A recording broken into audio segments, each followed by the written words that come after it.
Welcome to Jack Theology. Good to be back after a couple week break, and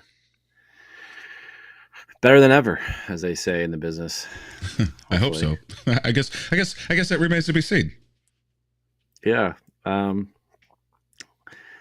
we are in the midst of Advent season in the church calendar, and in our cultural calendar, we're in Christmas season. I think we're we're easily a month deep into the Christmas season here in America, for sure. Um, the more I study about Advent, the more I realize how separated from Christmas it really should be. Yet we uh, we tend to make Advent Christmas. Um, Yeah, I don't know in if the most ch- people even know that there is really like a difference. I mean, I guess for me, most of my life, I just thought that those words were really kind of interchangeable.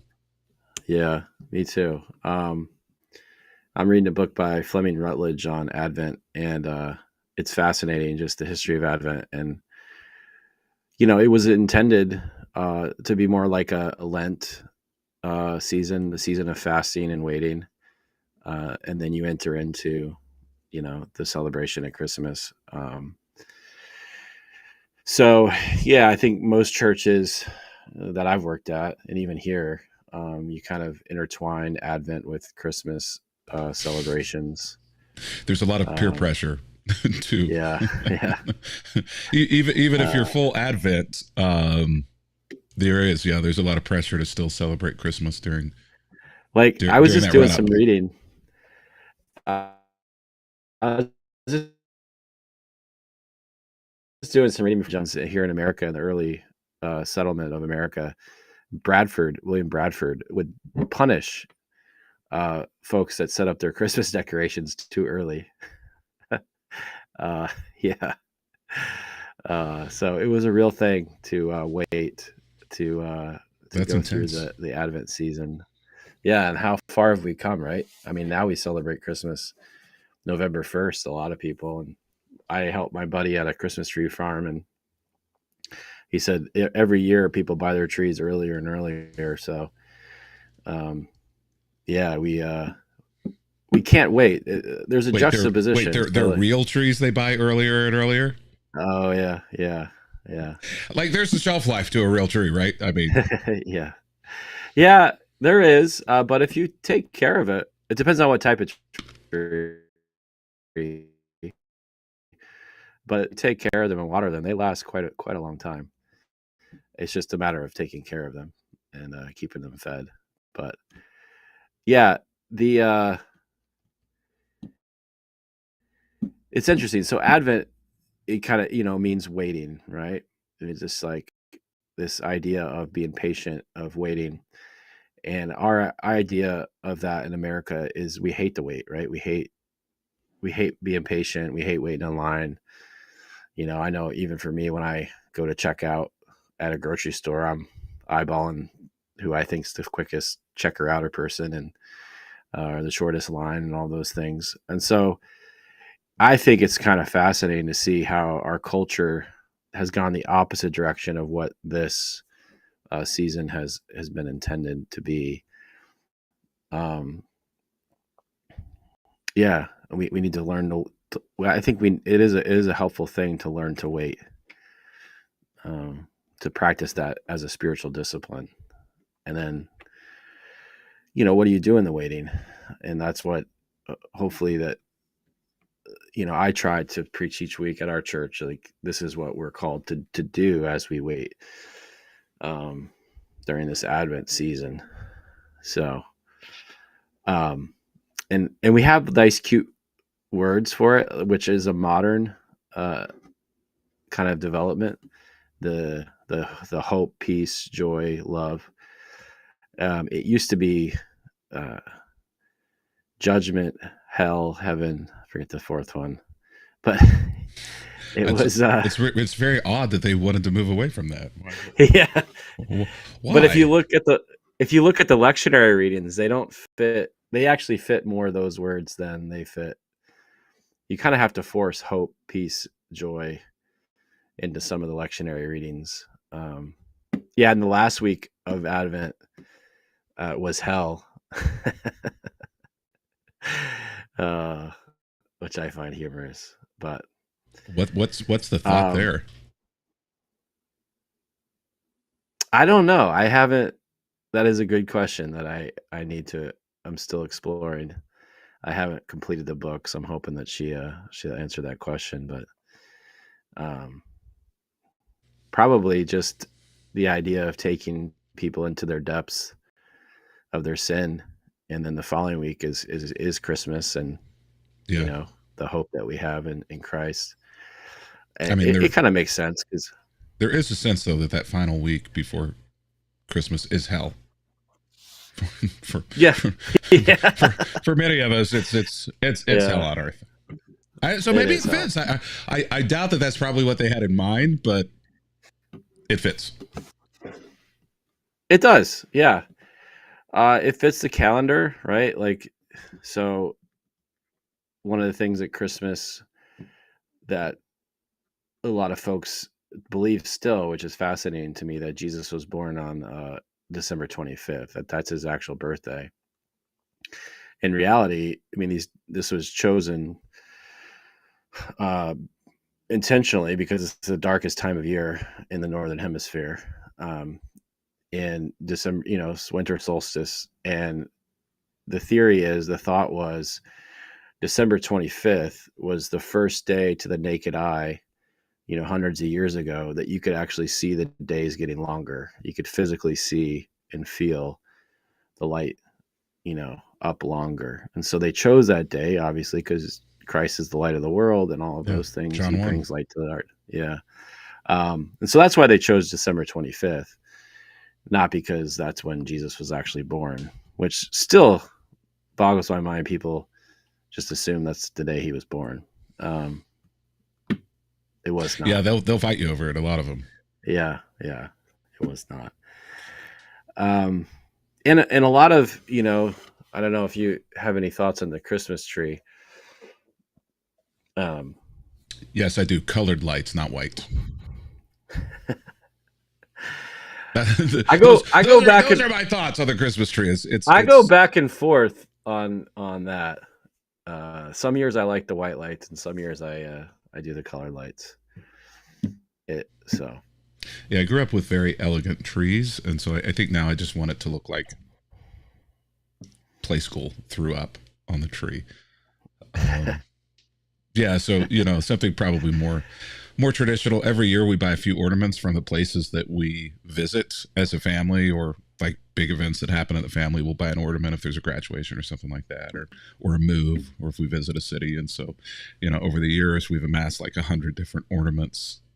So it's like telling the story of our family as we put up the Christmas tree, which is kind of fun. oh, But yeah, it that's looks cool.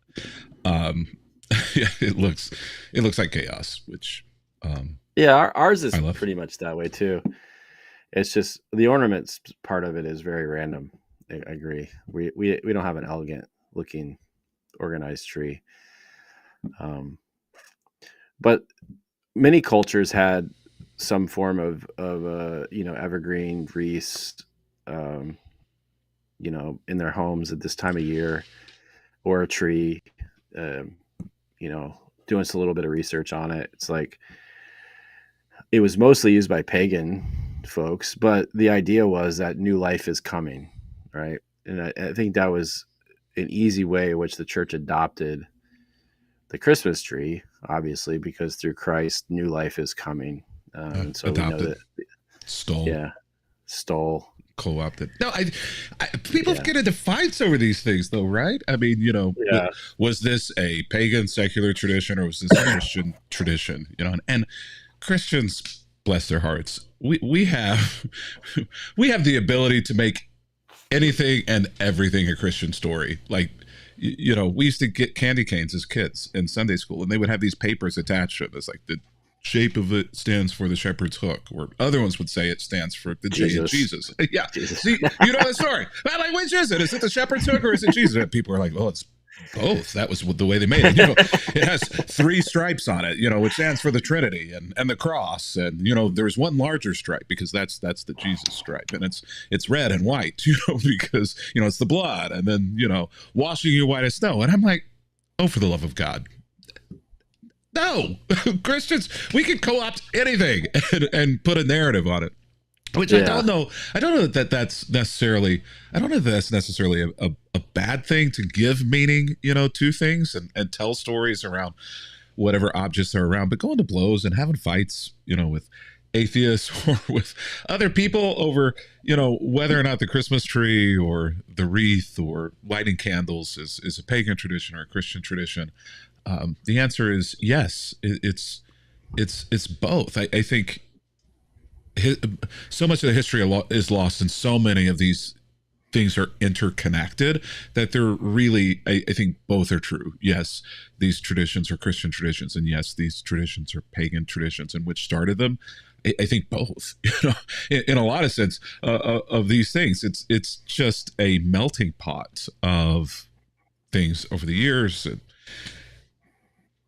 I just don't think it's worth arguing over, but I think it is important for Christians to probably recognize that more of our traditions and our stories than we would probably care to admit have their roots in secular culture, as Christianity oftentimes co-opted what was going on in the culture around them and gave it new meaning and ended up overtaking that culture and that story and embedding it with a Christian culture and a traditional Christian story. They did that with everything, and it worked. It was one of the ways in which Christianity became a virus almost that embedded itself in host cultures and ended up kind of eating them alive from the inside out. It's the way that it grew. Mm-hmm. No, that's a great point. I mean, this goes back to Halloween too. It's like I was having deja vu. Yeah, Christians inserted themselves into the culture and started applying their faith to what was happening in the culture. And I think we've lost that today. In fact, I think we've the church by and large has gone the opposite direction, where it's allowing the culture to kind of take over what the church does. We don't tell good stories anymore. Yeah, we tell doctrine. Doctrine isn't a good. Doctrine isn't a story. Dogma. Yeah. So I think it's important too to know why you have a tree. Like, I never knew when I was a kid why we put a Christmas tree in our house. It's just kind of what we did. I didn't know what it symbolized really, and so I think that's important. The lights on a Christmas tree is fascinating too. That one's an easy connection to say, well, we put lights on a tree because Christ is the light of the world and that sort of thing. But the research that I was doing, Martin Luther was the first known person to put lights on a Christmas tree, and he did it because he just liked the way it looked. So I think that probably it was simple probably as There's that. so many Christian traditions, that now we hold on to as this is the way it must be done. This is from God. It's somewhere in the book of Deuteronomy, or just some random person was like, "Hey, I like this." Yeah. This looks cool. Let's do I love that. Actually, I love that. Yeah. So yeah, I think it's important to know what you're doing, why you're doing it, why it is Christian, and it doesn't, and that's the other thing too, is like the Christmas tree in a home this time of year was very common among all traditions in the ancient world, and so. We had the sun god. That was the Roman. That's the common one that people talk about, the Christmas tree. But there was other cultures and in traditions. In Egypt, they had tradition of putting evergreens in their homes during the winter months, and they all had this sense and this belief that whatever god they believed in and worshipped was coming back to give life to the world again, right, in the spring. And so that's why they put a tree to symbolize that hope. Which is essentially what Christians do. We put the tree in. This symbolizes the hope of resurrection, of Christ coming. And so I think it's important to know that. And it's not exclusively a Christian thing. I hear that too. Well, we don't put a Christmas tree in because we're not Christian. I guess we've kind of co-opted, but it really isn't just our thing. But we applied our meaning to that thing, and that's what we did. And yeah, and it's a newer phenomenon too among Christians. I was doing some reading. It was like not until really the 1800s that it really became a thing. Before that, it was a very German, Christmas trees. thing that yeah, the Christmas tree was a very German Christian thing, and they would only put it up for the 12 days of Christmas. They would just put it up, Christmas Eve to Epiphany. Which, FYI, for those who don't know, the 12 days of Christmas are the 12 days after Christmas, Yeah, not before. not before. That's when they celebrate Yeah, Christmas. yeah, yeah. And so it wasn't until I think the 1820s I read that it became more prevalent um, to put, among non-German immigrants here in America to put Christmas tree up. So fairly new, actually, in the grand scheme of the life of Christianity, new tradition. I bet a lot of people didn't know that. Um, Something else that I was talking, we had a board meeting last night, and we were talking about different church Christmas stuff, and somebody was talking about the wise men. I'm like, they weren't actually there when Jesus was born. A couple people were like, "What? What? The wise men weren't there when Jesus was born?" No, they But they're came right there years at that later. nativity. I know they're there. Yeah. They're right there next to the shepherd. I'm like, I'm sorry I ruined that part of Christmas for you. But yes, they were not there. Um, Yeah, no, I think our images of what it was like are very different, probably, than what reality was, and not in small ways, but in large ways. But what I hear you saying, Matt, is that there was not a Christmas tree in the stable, Correct. and there probably wasn't a stable either. Probably not. Uh, Do we just want to destroy all of Christmas? there was no inn. We could No talk inn, no about that. stable, Yeah. probably not a cave. Um, it was the first floor What of a two-floor what it was house. yeah, where they probably were was where they kept the sacrificial animals, which actually is a cooler, I think, connection. And it likely happened over Passover.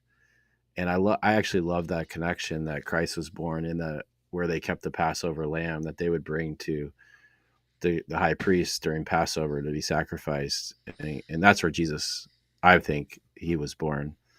Um, and then full circle, obviously, he becomes that Paschal lamb, that great Passover lamb, once and for all. So, to me, this story, if you actually look at it, outside, throw out kind of the way we see it in our nativity scenes, and you actually look at it for what really is. It's a beautiful story and powerful that God was declaring as he was born that I am this sacrifice that will replace all sacrifices, which is beautiful.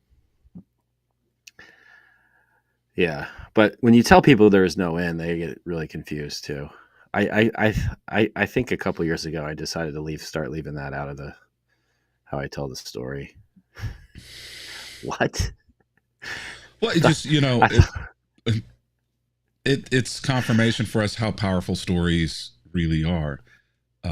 And the yeah. church and Christians oftentimes don't tell stories anymore. We tell Mm, doctrines. We tell dogma. mm, As you said, we tell sentences of commands, but we don't really tell stories anymore. Stories are far more powerful. And Christmas is one of those great examples, as you say, that the story that we tell about Christmas isn't necessarily true. In fact, the real story is probably far more compelling and far better. But we need to start telling better stories, I think, in some of these that's great. instances.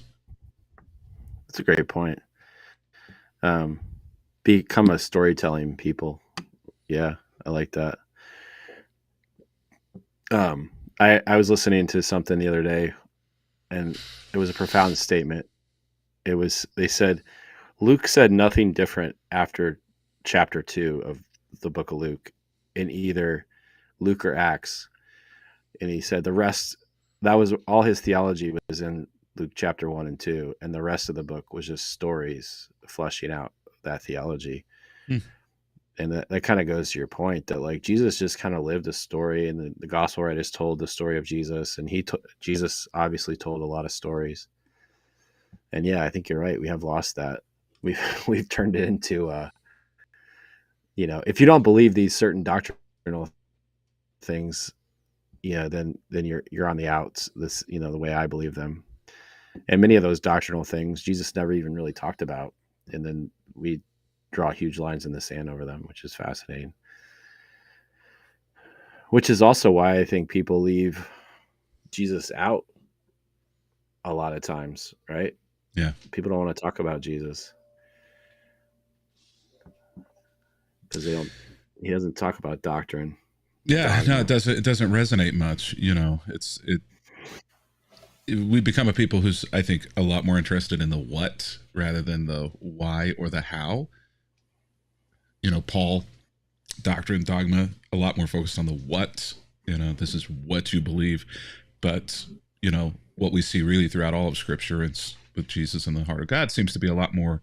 This is the why, or this is the how. This is the why. It's a compelling thing to become a follower of this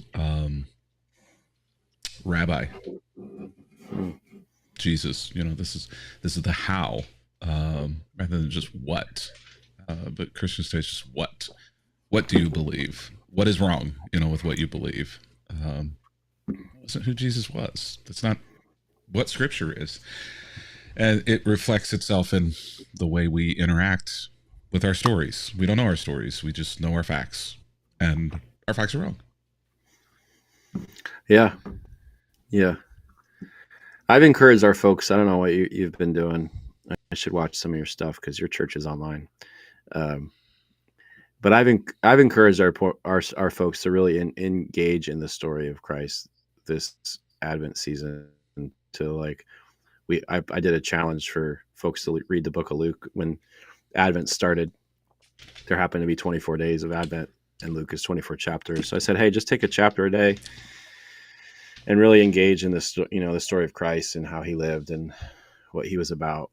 And because I think a lot of folks just don't know who Christ is. They even if you're a Christian long enough, like you can come to churches like yours and I, where we try to do that, try to stay away from those dogma and doctrines and just tell the story. But if they turn on the radio, they listen to other podcasts, they listen, engage in just general Christian culture, they're going to get inundated with those dogma and doctrines, and they're going to miss Jesus. So I think it is wise just to engage in the story of Jesus, and certainly our culture doesn't want us to engage in the story of Jesus because they just want us to enter into the capitalistic consumer way of doing life. And so, yeah, I think that's important.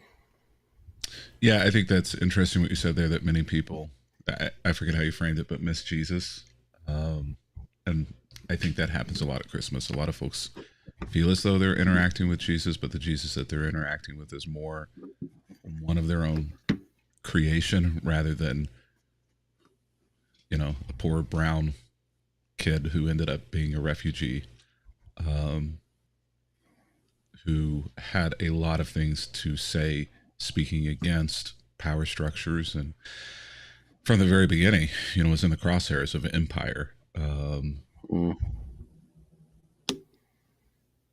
So Yeah. the real story of Jesus is one that is, I think, maybe less comfortable, um, maybe to tell and to confront and face, because it requires us to confront some of our own biases and some of the own ways in which I think we too would probably miss Jesus, were he here, and frankly do miss Jesus every day in the people who we come in contact with, in the way that we treat people who would be Jesus 2,000 years forward. Mm. Yeah, especially this current culture and climate we're in. it's been fascinating to me with Trump being elected how much white Christians don't want to deal with any other culture, but you know, I've seen it quite a few times recently, where I'm wearing a sweatshirt. Jesus is the refugee, the child in Gaza, the transgender, and it goes on, the migrant worker, um, and it go and how do we miss like Trump, that culture, MAGA culture, Christian nationalism puts this ideology in that like the white person, white man, followed by the white woman, is most important, and they only see Jesus as a white person, and they miss where Jesus is at all around them, and the pain and the struggle of those that are different, those that have been cast out by our society, those that are lesser, those that aren't, frankly, simply aren't white, middle class Americans. I put my flag back up that you got yours stolen. Yeah, I Uh, have some on order. They should be here any day. I did I, not order them early enough. yeah, I I put have mine two in back up. case one gets stolen. Yeah, nice. And that stirred up a lot of conversation and emotion with people too. Just highlighting that Jesus was a brown immigrant refugee, undocumented. Yeah, Uh, Jesus continues to do the same thing today that he did 2,000 years ago, and that is confront people's biases, specifically their religious biases or their biases that they try to prop up using their religion. And I think that flag that you and I both put in our yards. What's it say? Don't forget that you worship or we celebrate a brown brown skin. skin, refugee, undocumented immigrant, or something like that. Yeah. Yeah, confronts our biases against Yeah. how we categorize and stereotype people and how we treat other people. And Christmas should be confronting our biases. If not, I don't think that we're telling the story correctly. If Christmas isn't confronting biases, no matter which side of the aisle that you quote unquote sit on. And certainly, you're not studying or following Jesus if your biases aren't being confronted all the time by Jesus. And I think Christians think that whenever we say things like that, we're speaking to other people. No, we're speaking to Christians specifically Mm-hmm. because the greatest biases are right now living within the church. You referenced racism. Um, this idea of white is right or best is now on full display right now within evangelical American Christianity. And it's, I think, to the lens of Jesus, it's disgusting, frankly, Mm-hmm. but it's also growing and it's not just deplorable, but terrifying. Yeah. It was funny. One of these guys was talking to me about this, and he's a Trumper, and he said Trump's going to bring so much peace to our country. You watch. And I'm thinking I didn't want to get in an argument with him, but I'm just sitting there thinking that he's going to bring peace for you, and but he's not going to bring peace for all these other folks that aren't white middle class Americans, right? Um, and they just can't see that. And when you bring it up, they get angry and they want to disassociate. In fact, Yeah, it came up I in our think the anger is that they do see it. They don't want to believe it.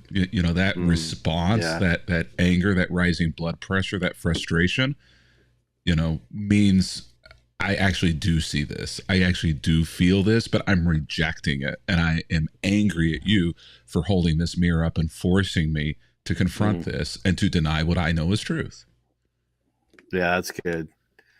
Uh, yeah, we had it come up last our board, which was fascinating. And I think you're right. I think people know. I think that's right on.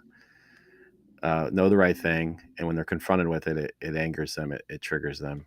It's why we avoid Yeah. Jesus, except right, at Christmas and sometimes a little bit at Easter. It's because we know how Jesus lived. We know what Jesus said. There is no. It is extremely difficult to skirt Jesus.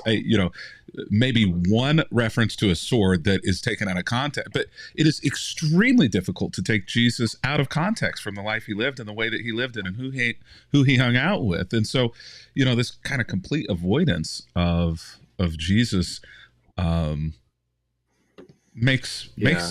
makes sense if you're trying to live in a way that is counter to that. Yeah. Um, yeah. It's disheartening. It really is. I thought again, we had talked about this when Trump got elected, but I thought we were past a lot of this, but clearly not.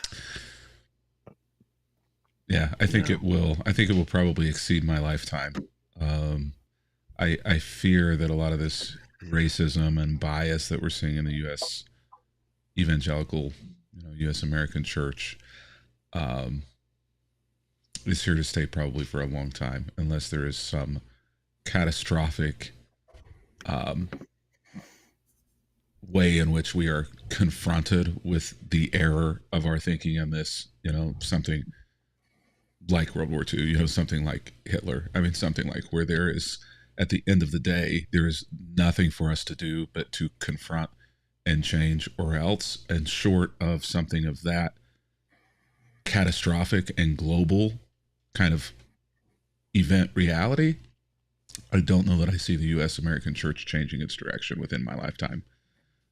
I hope I'm wrong, but this thing has been embedded for a very long time. It didn't start with Trump. Trump just gave it permission to take a public forum and just own it publicly and be proud of it. But it's been there for decades and decades.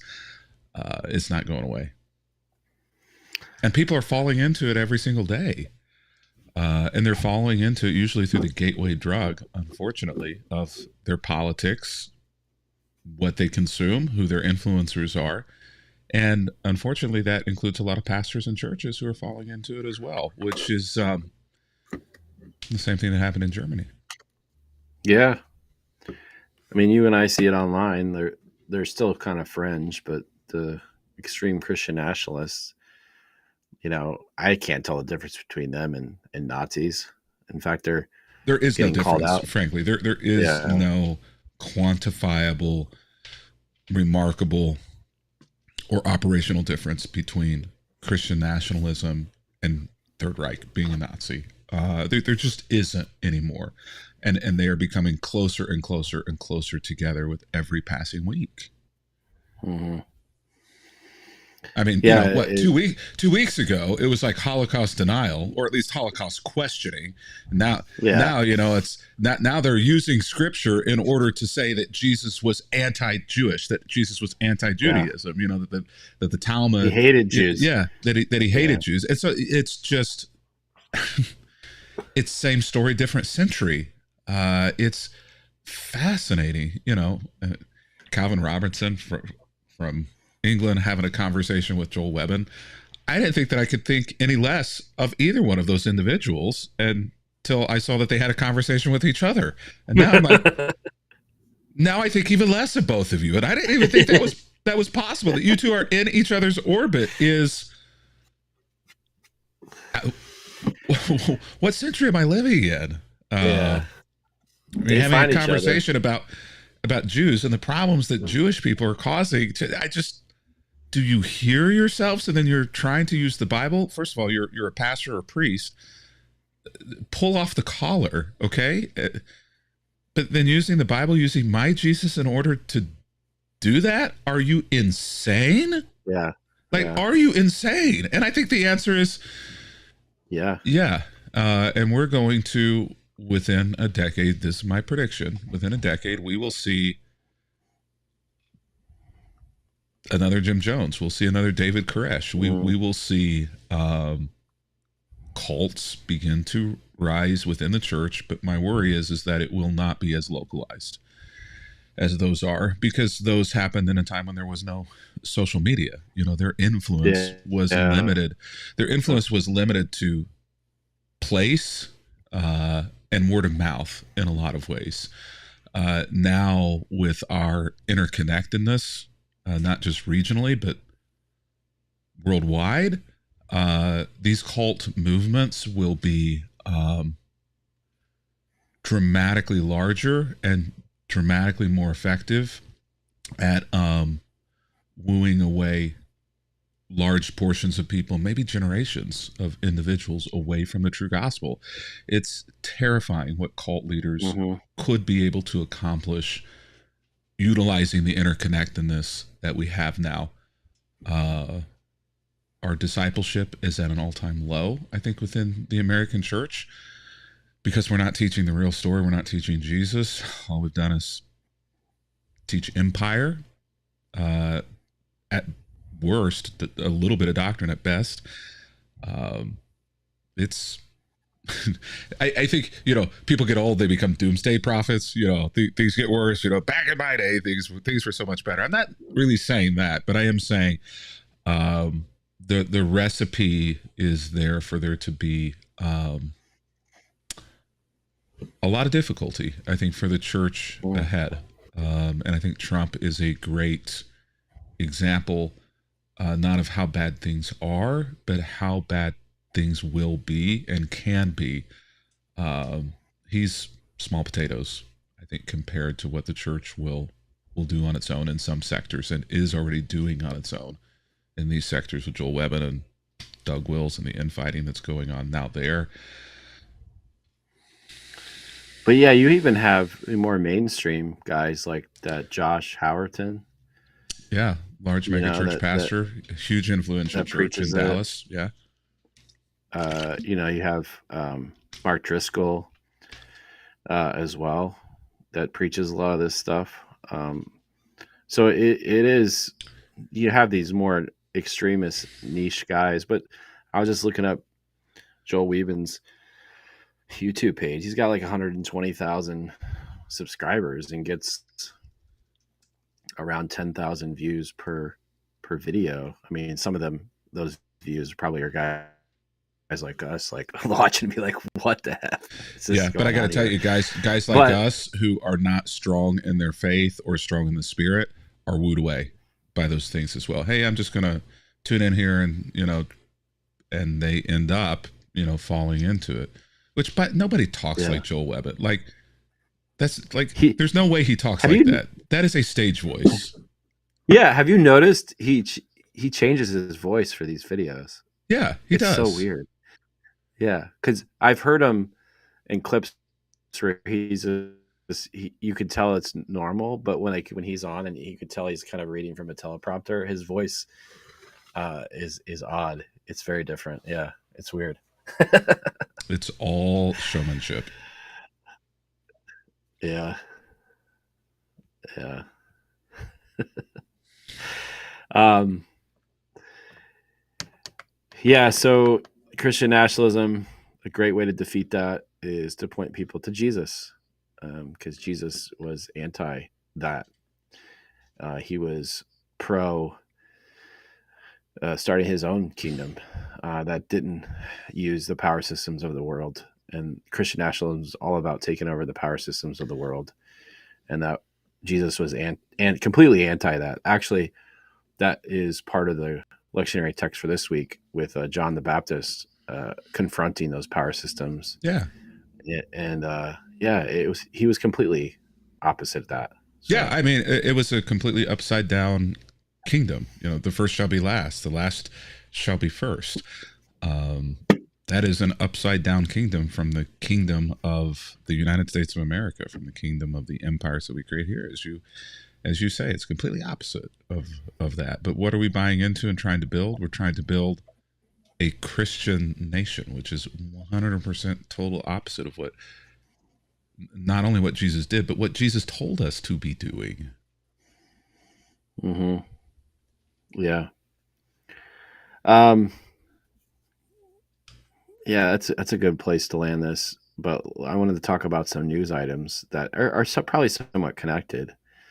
Um, the first one is the shooting in Manhattan of the healthcare Yeah, the CEO. United, yeah, United Yeah. Healthcare CEO. Yeah, I Um, mean, can we be any more on like crazy, wild, different pages about that? You know, people who were 100% gun control, you know, are now like shoot them, kill them all. yeah, I know. people, people on the opposite side of that, you know, who are like guns, guns, let's have guns. Are now like, whoa, wait, How do you get that gun? yeah, maybe he 3D printed it. Apparently, Yeah, he did. I don't know why I'm laughing, but it's like living in an alternate timeline in the universe. Yeah, It's yeah. you know, It's out straight out of a movie. Like we're watching one of those spy, sci-fi, whatever spy suspense movies. But what I was fascinated by, I felt like no matter what side of the aisle you were on, there was a lot around the response. People were definitely not sympathetic it by and struck a large chord. It to struck a chord I've never seen quite yeah, like that before. Like immediately, like like fire to kindling. yeah, like everyone was just like almost like so what? Like he deserved to die. I mean, he's killed so many people through his policies. Um and that's the I think the result of this dystopian, like everything's wrong, everything's on fire. I think that's why Trump got elected and that's why dictators like Trump get elected because it's like, I don't know how to deal with my problems. There's so many problems, but this guy sounds like he can fix some of them. So you just go fix them. Right. And there's that. But then there's also this where like the whole system crumbles because everybody's just so angry and to me it showed that we're not far away like from the sparks being lit into a major just destruction of our country. I think and Yeah, just I people agree. I going think things crazy. are very tenuous. The things that explode right now are very odd and very surprising, but there is a tension and dictators, people who, you know, want to try to make a name for themselves, want to have influence, stoke that tension. And I'm not certainly Trump has done it. Certainly politicians, you know, are doing it, but even, you know, small guy influencers, you know, everybody's trying to everybody's trying to make a name for themselves or try to get a piece of the pie, and everybody seems to be doing it right now through stoking tension Hmm. rather than other ways, and it's a powder keg right now. Yeah, And it is. I think It everybody is. feels that, but I don't know that anybody. uh, What do you do? You know, Yeah. what does one person do? I don't know. I mean, the anger too. Another side of it was when he got arrested, and the reviews people wrote at the McDonald's for turning him in were very angry. Yeah, Um, I saw where, you know, Luigi toboggans, green Luigi toboggans, you know, yeah, Mario and yeah, Luigi. yeah, Like over 100,000 of those sold on Amazon just in the last like 24 hours. It's yeah. insanity. Wow, wow. He's become a hero and I think almost a gay icon as well. I mean, and again, when we find these Yeah, things, you know, it's not like, what was that kid's name? The shooter, you know, out in, who got let off in Minnesota or whatever. Rittenhouse. Yeah, Was it yeah, Rittenhouse? Rittenhouse Something yeah. like I mean, that. it's not like a crying kid. I mean, this kid, you know, if he's the one who did it, which it seems as though he's said he is, you know, it's me, comes Yeah, from probably more money than the CEO, you know, yeah, did, you know, yeah. That's had true. an incredible life, you know. Yeah, Seems to have had some run-ins, you know, with healthcare issues and those things, but does that rise to the level of assassinating, you know, someone because you're having it's not the scenario that most of us are used to in these situations, and it creates a whole lot of new questions and a whole lot of areas where like, oh, I don't have an answer to that. We're in the realm now of ethics and morality, rather than probably politics and a lot of the topics, racism, gun control, that we usually talk about. This one has ignited other conversations around them, which are probably more helpful for us to be having, quite Yeah. frankly. Yeah, you're right. I think in some ways this thing has unified. Uh, like I didn't see a lot of Republican Democrat line drawing. Yeah, that's That true. comes A up. lot of things cross lines. You saw people Yeah, dividing. You saw people dividing into different camps. Seeing yeah, people divide into, I've had a good experience with healthcare, or oh, I've had a really bad experience with yeah. healthcare. And yeah, I don't think that was a Republican or Democrat thing No, there. and normally in these things, I feel like they do settle into those sides, but this one didn't feel that way at all. So that was fascinating. Um, yeah, I think you look at a situation like this and you think about it from the view of like Christ. It's you empathize with all people. You empathize with those that have been screwed by our system. You empathize with the family of the CEO, you know, who was violently taken. Like violence, the way of Christ is not through violence. Even if like all through the scriptures, Jesus is dealing with people that have experienced injustice, and never once does he, want you to participate in violence to solve that problem. So that's not the way to solve it.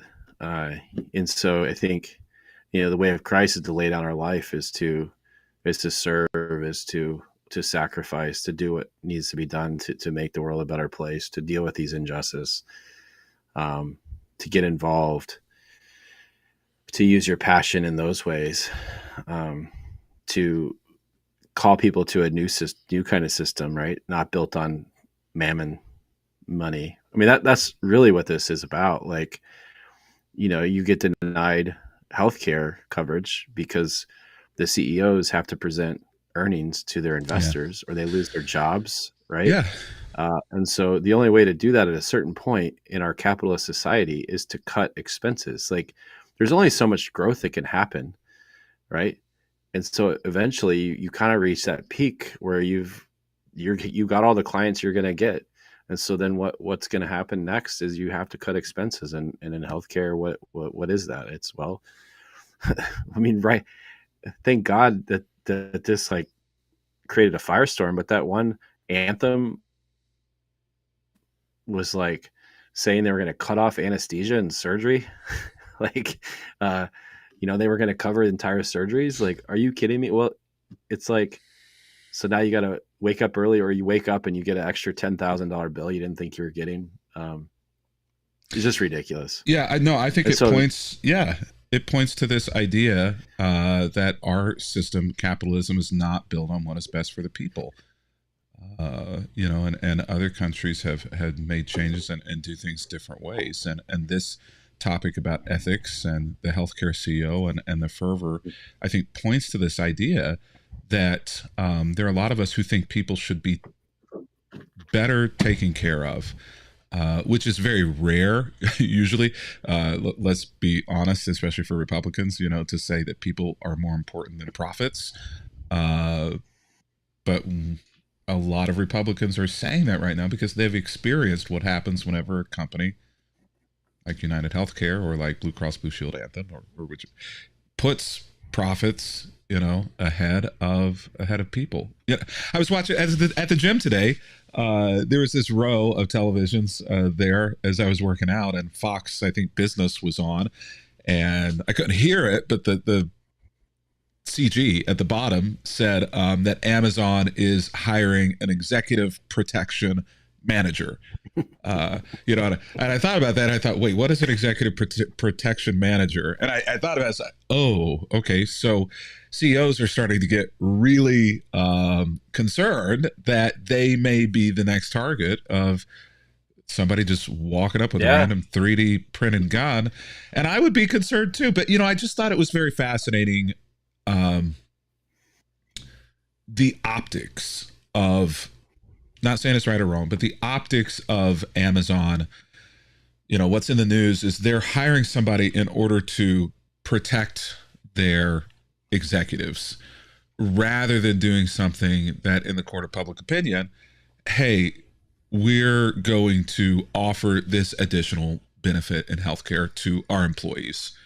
So I just think, in the Yeah. news, and as we look at these things, whether you're a corporation, whether you're a small business owner, whether you're an individual, whenever we react to these things, are we reacting in such a way that is protecting and taking care of self, or are we listening to what's going on and saying something like, okay, how can I, on the basis of this, hear what's happened and truly listen and do something that may mean a sacrifice for me, but may help other people? If Amazon would have come out and said, hey, for all of our employees, we hear this, we're going to make this change to healthcare policies in order to help make things easier during denial of coverage situations when people are insured through us. The optic is of that versus, hey, we're going to hire a top level management position that their only job is to protect executives from being shot on the street. I just think that this shows the disparity in this capitalist mindset, and Christianity, to bring it back around, is a lot the same way as well. It's about protecting itself rather than taking care of other people. And a lot of our dogmas, a lot of the, ways in which we look at justice or don't look at justice, a lot of the ways in which we vote as Christians are not about following Jesus. It's more about protecting ourselves and our own interests than it is, here it is, love of neighbor. Yeah, that's good. Um, yeah, it is so sad to see it, and it's funny because it's like people think that our system is the greatest system ever, and I think every system in the world, and that's what Jesus was all about, is going to fail us because we have selfish humans in charge of these systems. Um, and yeah, the CEOs, we are headed to I think, class warfare, in America. That may be the next, if there is a civil war, the next civil war would be more of a class type of warfare. And the CEOs are freaking out. I mean, a lot of companies are doing that. I noticed, and they're taking their C suites, as they say, off the websites, so people don't know who they are, and all of those things. Yeah, so they're just protecting themselves rather than doing what's best for the people, which is what gets us in these situations in the first place, right? Yeah. It's what led to that guy getting shot. And they're not going to change. They're still going to want their millions and millions of dollars, and they want to protect that at all costs. And Bezos' case is billions of dollars, right? And Elon, whatever he's doing. Don't get me started on Elon. Oh my gosh. How he has got to be the dumbest billionaire ever. I don't understand that guy. He is an idiot. He really is. I used to think Elon was like this super genius. I think he just got lucky. Like, he just won the lottery, in my opinion. That's it. He is a complete fraud of a billionaire. But yeah. And the stories that people who have worked in his companies tell confirm what you said. yeah, It's insanity. yeah. So yeah, that's kind of the main topics for today. You know, I'm gonna go to the after show and Let's do it. Let's get there some and catch up. some fitness stuff. All right. Here we go. Hang on. We'll be right back.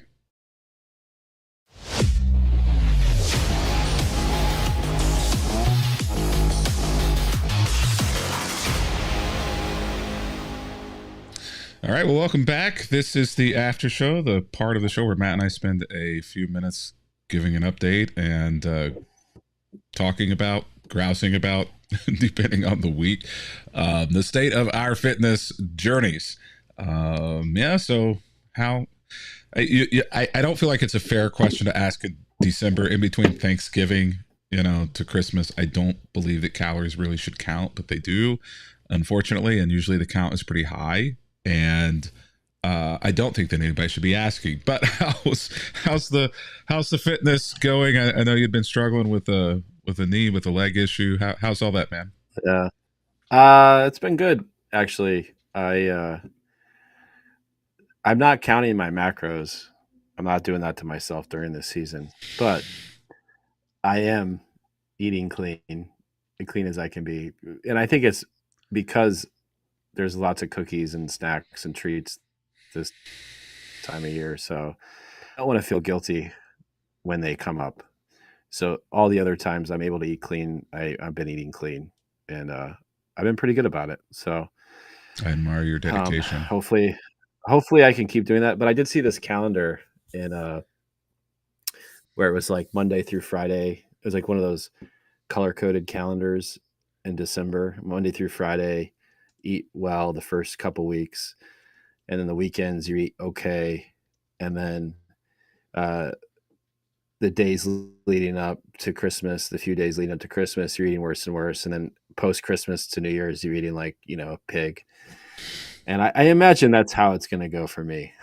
Like during the week, I eat pretty clean. The weekends are okay, and I know once we hit the 20s of this month, all bets are probably going to be off at that point. But Yeah, what is it? Ecclesiastes says there's a we're season so for good. everything. Yeah. And fitness wise, like the working out and stuff, that's going pretty well. Um, I've kind of got I got a good coach at the CrossFit gym who helps me work around my issues. Um, and so that's helpful. He's given so I don't feel like I'm losing a lot in my legs. The main thing right now that I can't do is I can't really squat heavy. I've started squatting again, but it's pretty I keep it light, and but I think I know I need to keep building the muscle around the knee so that it takes the tension off whatever's going on there, and then and I can't do like lunges or anything like that.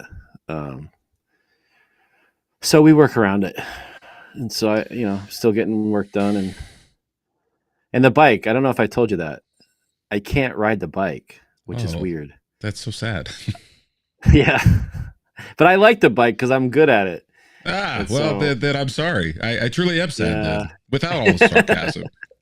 Yeah. I mean, the bike sucks, but it's one of the things I'm good at in the gym. So yeah, I'm a little it's a little weird too, because you would think like getting on a bike would help the knee, right? But Yeah, every time I do it, it actually makes it worse. So I have to yeah. avoid Then, that. then avoid the bike. Yeah. Being able to do squats or any of that sounds sounds Yeah. How are amazing. you doing? Because you are worse off than me. Well, I don't. Yeah, I mean, maybe. Finally got the surgery done. I found out that my surgeon undersold the recovery of the surgery. Yeah, so they call it lengthening the Achilles, which I think actually is a fancy word for actually cutting everything around the Achilles, but the Achilles. It's like the calf muscle, Um, so I had that done, had a bone spur shaved because it was in the same area. They're like, just do it at the same time. I was on crutches for a while. I'm still in a boot. Finally got clearance a few days ago to be out of the boot as tolerated, but it's really weird when they say it will be weak. Yeah, that means like I can't stand on it or put any pressure. It just collapses underneath me. It's like a noodle. No. Finally, I'm starting to feel a little bit of strength in it. I emailed the doctor and was like, since I could be out of the boot and you said that I could do it as I could tolerate being out of the boot, does that mean that I can also do some leg work, be on a recumbent bike, do a rower or something like that, as tolerable? I'm making the assumption yes, and he emailed back like an hour later, all cap letters, no, absolutely not. None of that until your next appointment, which is like second week of January or something like that. They're like Lord. the last thing that you want to do is run the risk of tearing or not healing any of that right now is healing back together. You don't want to rip any of that open or also it's Yeah, like you don't okay. want to like bend the Achilles too much, right? That's probably what he's saying. Yeah, Yeah. so I'll be in the gym doing that hand bike.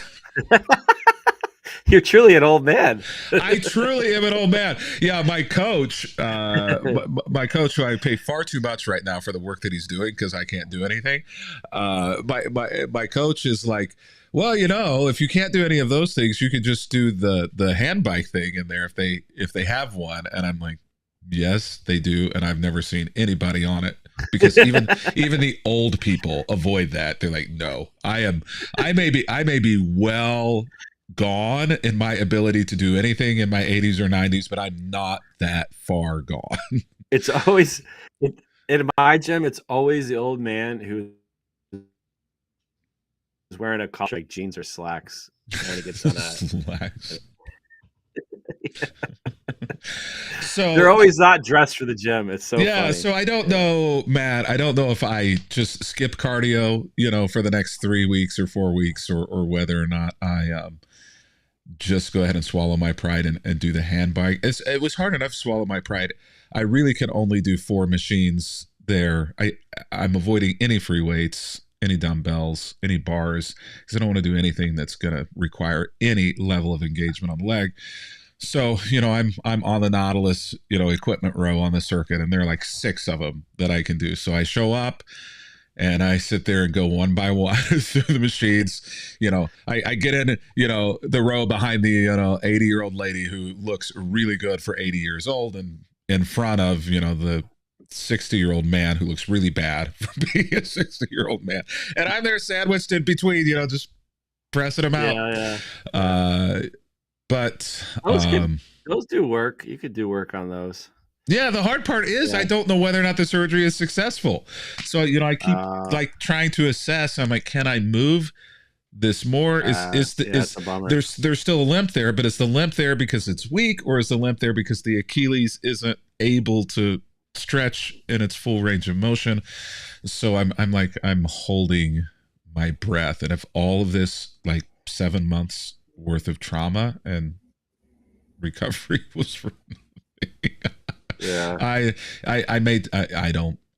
What do you do, right? Yeah. You deal with the cards that are given you, and you do the best that you can with them. But other than that, things are going well. I put on more weight than I should have from my stage weight, but I drew a line in the sand 3 days ago, and I'm like, all right, I'm eating clean again. Like you, I will occasionally indulge, but I have to get it under control because I cannot put on 10 more pounds from where I currently am. Over these next few weeks of the holidays, I've got to crush all those pumpkins. I did, in fact, like 3 days ago, I finally finished the final bag of pumpkins. There were like 25 bags, so I was literally, God is my witness, Matt, I was eating 2 bags of pumpkins a day.